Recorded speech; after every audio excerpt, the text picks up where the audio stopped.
नेपाल में स्थित पशुपतिनाथ मंदिर के हैरान कर देने वाले रहस्य। पशुपतिनाथ मंदिर को शिव के 12 ज्योतिर्लिंगों में से एक केदारनाथ मंदिर का आधा भाग माना जाता है। यह मंदिर नेपाल की राजधानी काठमांडू से 3 किलोमीटर उत्तर पश्चिम में बागमती नदी के किनारे देवपाटन गांव में स्थित है। नेपाल की पावन भूमि आध्यात्म की सुगंध से सराबोर है। ये जगह पूरी तरह से जिंदगी के आध्यात्मिक पहलुओं से जुड़ी है। नेपाल का पशुपतिनाथ मंदिर ऐसा ही एक स्थान है जिसके विषय में ये माना जाता है कि आज भी इसमें भगवान शिव विराजमान है। आमतौर पर शिव मंदिर में एक मुंह वाला शिवलिंग देखा जाता है, लेकिन पशुपतिनाथ मंदिर में विराजमान शिवलिंग एक नहीं बल्कि 3 मुंह वाला शिवलिंग है। क्या आपने कभी सोचा है कि आखिर पशुपतिनाथ मंदिर में स्थित शिवलिंग ऐसा क्यों है? यदि नहीं तो हम आपको इस शिवलिंग के अद्भुत रहस्य की पौराणिक कथा बताते हैं। इस मंदिर को कुछ मायनों में तमाम मंदिरों में से सबसे प्रमुख माना जाता है। पशुपति का अर्थ है पशु मतलब जीवन और पति मतलब स्वामी या मालिक, यानी जीवन का मालिक। पशुपतिनाथ दरअसल 4 मुंह वाला शिवलिंग है। पूरब दिशा की ओर वाले मुख को तत्व पुरुष और पश्चिम की ओर वाले मुख को सिद्ध ज्योत कहते हैं। उत्तर दिशा की ओर देख रहा मुख वामदेव है तो दक्षिण दिशा वाले मुख को अघोर कहते हैं। माना जाता है कि ये चारों चेहरे तंत्र विद्या के 4 बुनियादी सिद्धांत हैं। कुछ बुद्धिजीवी ये भी मानते हैं कि चारों वेदों के भी बुनियादी सिद्धांत भी यहीं से निकले थे। माना जाता है कि ये शिवलिंग वेद लिखे जाने के पहले से ही स्थापित हो गया था। पौराणिक कथाओं के अनुसार जब महाभारत के युद्ध में पांडवों द्वारा अपने से रिश्तेदारों का खून बहाया गया, तब अपने ही भाइयों के वध करने की वजह से पांडव बहुत दुखी थे। उन्होंने अपने भाई और सगे संबंधियों को मारा था। इसे गोत्र वध कहते हैं। उन्हें अपनी करनी पर पछतावा था। वह इसका निवारण करना चाहते थे। तब भगवान कृष्ण ने पांडवों को इस गोत्र के दोष से मुक्ति के लिए शिव की शरण में जाने को कहा था।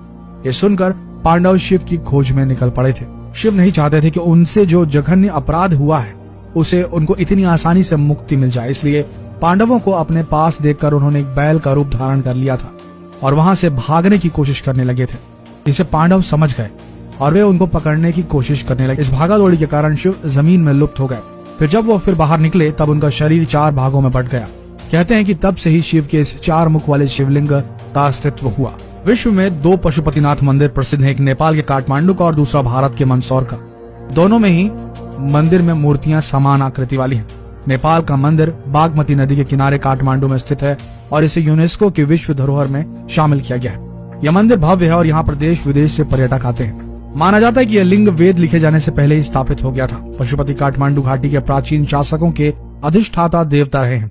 पशुपत संप्रदाय के इस मंदिर के निर्माण का कोई प्रमाणित इतिहास तो नहीं है, किंतु कुछ जगह पर यह उल्लेख मिलता है कि मंदिर का निर्माण सोमदेव राजवंश के पशु प्रेक्ष ने 3री सदी ईसा पूर्व में कराया था। 105 ईस्वी में अमशुवर्मन ने भगवान के चरण छूकर अपने को अनुग्रहित माना था। बाद में इस मंदिर का पुनः निर्माण लगभग 11वीं सदी में किया गया था। दीमक की वजह से मंदिर को बहुत नुकसान हुआ, जिसके कारण लगभग 17वीं सदी में इसका पुनर्निर्माण किया गया। बाद में मध्य युग तक मंदिर की कई नकलों का निर्माण किया गया। ऐसे मंदिरों में भक्तपुर 1480, ललितपुर 1566 और बनारस 19वीं शताब्दी के प्रारंभ में शामिल है। मूल मंदिर कई बार नष्ट हुआ। इसे वर्तमान स्वरूप नरेश भूपलेंद्र मल्ला ने 1697 में प्रदान किया। अप्रैल 2015 में आए विनाशकारी भूकंप में पशुपतिनाथ मंदिर के विश्व विरासत स्थल की कुछ बाहरी इमारतें पूरी तरह नष्ट हो गई थी, जबकि पशुपतिनाथ का मुख्य मंदिर और मंदिर के गर्भगृह को किसी भी प्रकार की हानि नहीं हुई थी। पशुपतिनाथ मंदिर में भगवान की सेवा करने के लिए 1747 से ही नेपाल के राजाओं ने भारतीय ब्राह्मणों को आमंत्रित किया था। बाद में माल्ला राजवंश के एक राजा ने दक्षिण भारतीय ब्राह्मण को मंदिर का प्रधान पुरोहित नियुक्त कर दिया। दक्षिण भारतीय भट्ट ब्राह्मण ही इस मंदिर के प्रधान पुजारी नियुक्त होते रहते हैं। वर्तमान में प्रचंड सरकार के काल में भारतीय ब्राह्मणों का एकाधिकार खत्म कर नेपाली लोगों को पूजा का प्रभाव सौंप दिया गया था। मंदिर दर्शन की मान्यता। पशुपतिनाथ मंदिर के संबंध में यह मान्यता है कि जो भी व्यक्ति स्थान के दर्शन करता है उसे किसी भी जन्म में फिर कभी पशु योनि प्राप्त नहीं होती है। हालांकि शर्त यह है कि पहले शिवलिंग के पहले नंदी के दर्शन ना करे।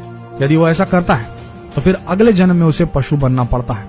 मंदिर की महिमा के बारे में आसपास के लोगों से आप काफी कहानियां भी सुन सकते हैं। मंदिर में अगर कोई घंटा आधा घंटा ध्यान करता है तो वह जीव कई प्रकार की समस्याओं से मुक्त भी हो जाता है।